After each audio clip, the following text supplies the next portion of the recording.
Xin chào cả nhà đã quay lại với trang Nguyễn Em Cuộc Sống tại Pháp. Để tiếp tục được theo dõi các video của mình thì mọi người hãy đăng ký cho mình, hãy chia sẻ và thích các video để động viên mình làm các video tiếp theo như cả nhà. Và bây giờ mình sẽ giới thiệu cho mọi người món của ngày hôm nay nhé.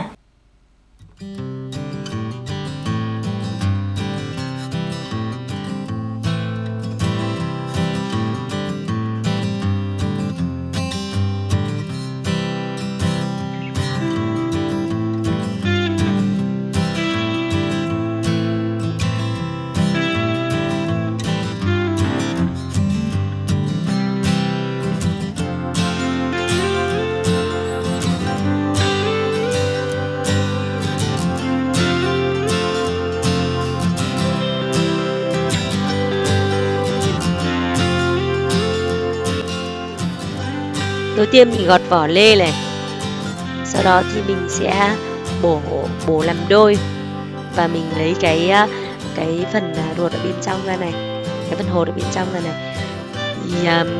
Thì sau đó mình ngâm vào nước để cho quả lê nó trắng, để tí mình rửa rồi mình sẽ cho vào bánh.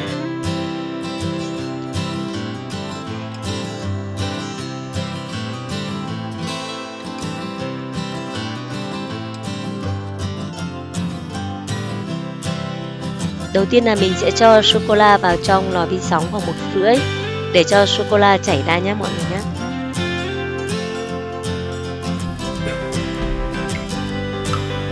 Hai thìa crème fraîche nhé.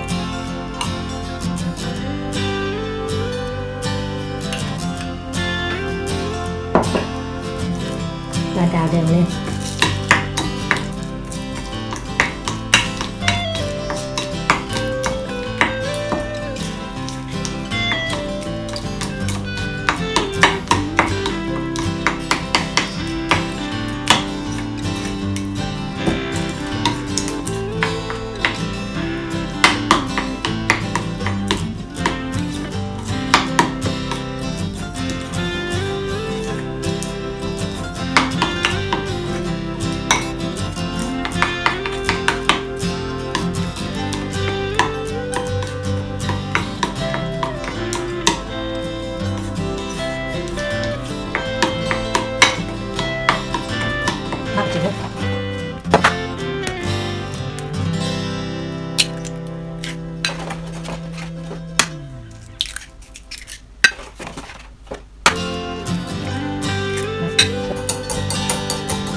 Gram bơ nha, cộng với lại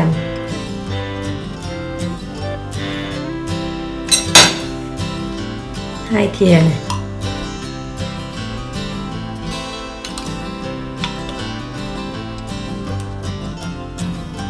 2 hoặc 3 thìa, mình cho 3 thìa nhé, 3 thìa crème fraîche này. Đây là mình mua 200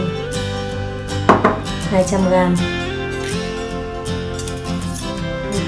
200 gram mình bây giờ cũng còn này, thì đấy mọi người đảo đều này.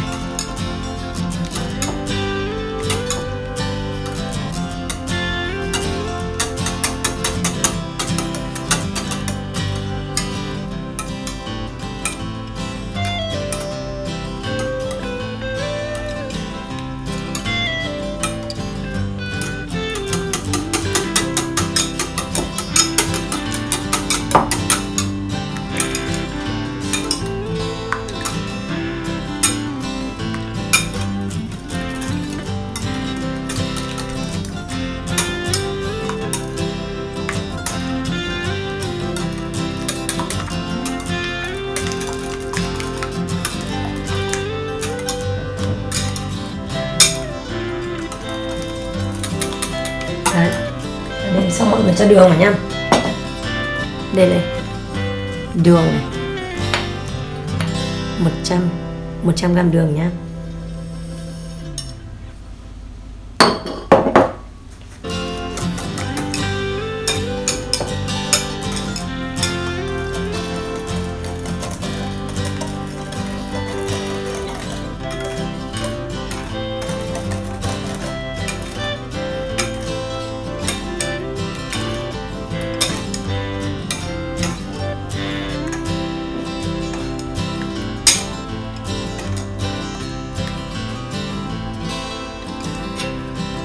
Bây giờ mình bắt đầu nha, cho sô cô la xuống này, cái vỏ bánh này mình đã cho vào một cái khuôn này.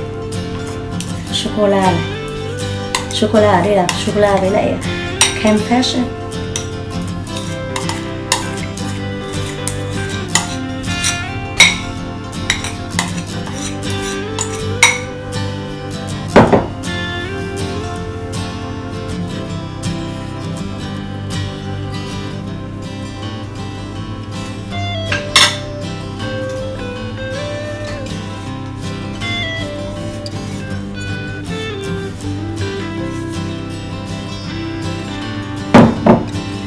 Mình dàn đều ra nhá.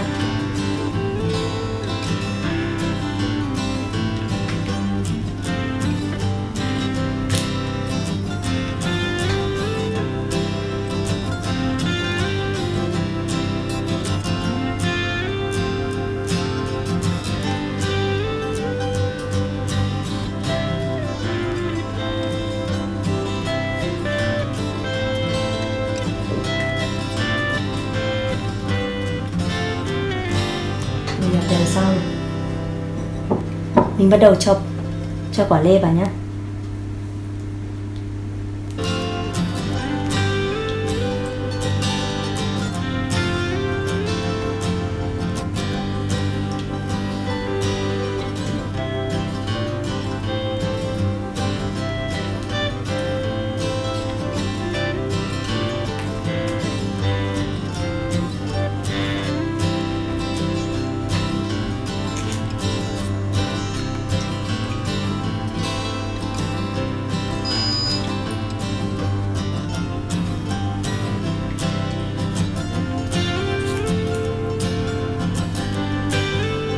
Trứng này, các thành phần mình đã khuấy từ nãy rồi nha, thì gồm có trứng này,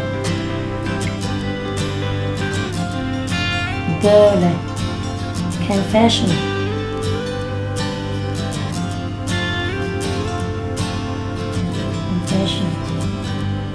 đường này,